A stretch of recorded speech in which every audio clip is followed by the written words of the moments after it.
Je vais essayer de me renseigner, renseigne-toi de ton côté, et on va voir si on trouve une solution, mais ça je ne sais pas. Il faut connaître ses limites aussi. Toute la problématique, c'est qu'on est entouré de gens, les jeunes dont je parlais là, qui d'un seul coup vont devenir des coachs, quoi. Des pseudo-coachs.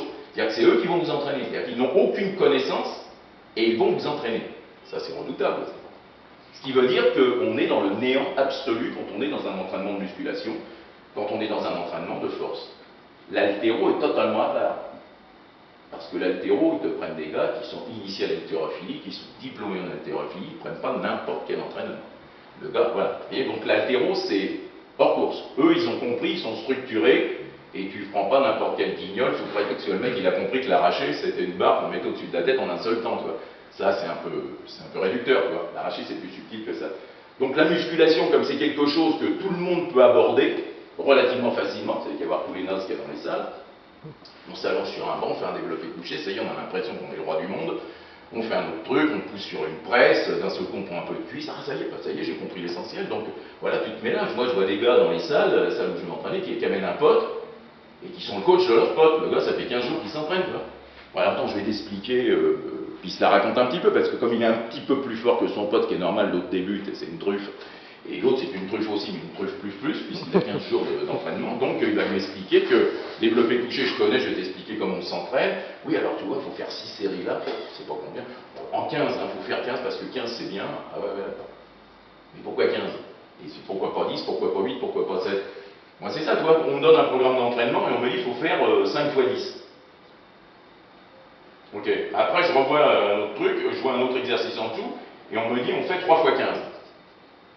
C'est la première des choses, moi j'y connais rien, je vais voir la création, je dis bon, moi je veux juste une petite explication. Pourquoi il y a des séries qui sont en 10? Pourquoi il y a des séries qui sont en 15? Et là vous me mettez une série en 20. Je veux comprendre pourquoi. Pourquoi pas tout 20? Pourquoi pas tout 12? Pourquoi pas tout 15? On se définit sur un truc, on dit c'est comme ça. Oui, alors parce que. Peut-être t'as rien à me dire. Donc t'as mis 20 parce que tu dis il faut changer un peu. J'ai mis 15, ouais, là j'avais mis 10 avant, on va mettre 12. Ouais, 10, 12, on c'est la même, tout le monde, allez, on met 15. Voilà. Donc il n'y a rien, ça s'appuie sur rien. Alors que ça s'appuie sur des filières énergétiques, ça s'appuie sur des intensités d'effort. Donc il faut comprendre, une série de 15 et une série de 7, ça n'a strictement rien à voir. Les implications physiologiques n'ont strictement rien à voir. Les implications en termes de filières énergétiques n'ont rien à voir. Les unités motrices avec lesquelles je fonctionne n'ont strictement rien à voir. Donc il faut qu'on me l'explique ça, parce que c'est comme ça que je vais me structurer. C'est comme ça que je vais comprendre l'entraînement et c'est comme ça que je vais avancer. Il faut qu'à chaque fois, j'ai dans mon encadrement une personne, je lève le doigt, est-ce que tu peux m'expliquer ça, moi?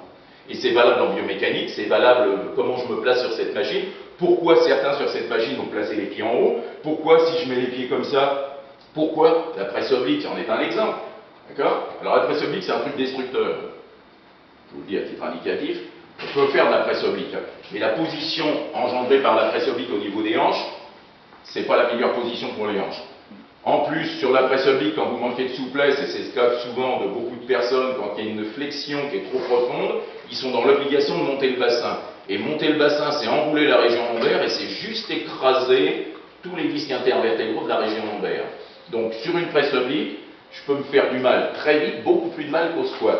Alors qu'on va te dire, on va proscrire le squat. Dans les salles, c'est interdit de faire du squat. Le squat est dangereux, mais la presse oblique, tu peux en faire matin, midi, soir. Alors qu'il n'y a pas plus con qu'une presse oblique.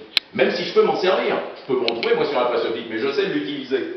Les gens pensent, même l'encadrement pense que quand vous êtes sur du matériel guidé, vous ne risquez rien. Mais c'est là que vous risquez le plus.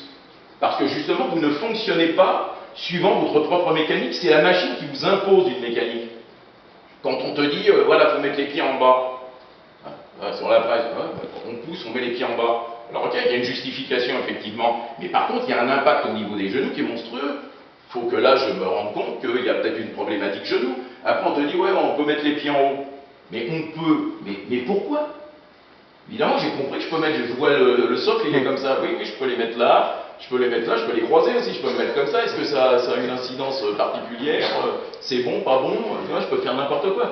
Ce qu'il faut, c'est justifier. D'accord? Donc, essayer d'aller dans ce sens, c'est une donnée importante.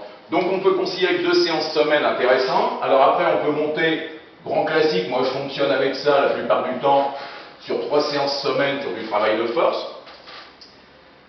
Donc à voir. Alors ce qui ne veut pas dire que si on me propose 4 séances, je ne suis pas preneur. Hein. je peux être preneur. Mais maintenant, je peux aussi fonctionner semaine, mais je peux fonctionner aussi sur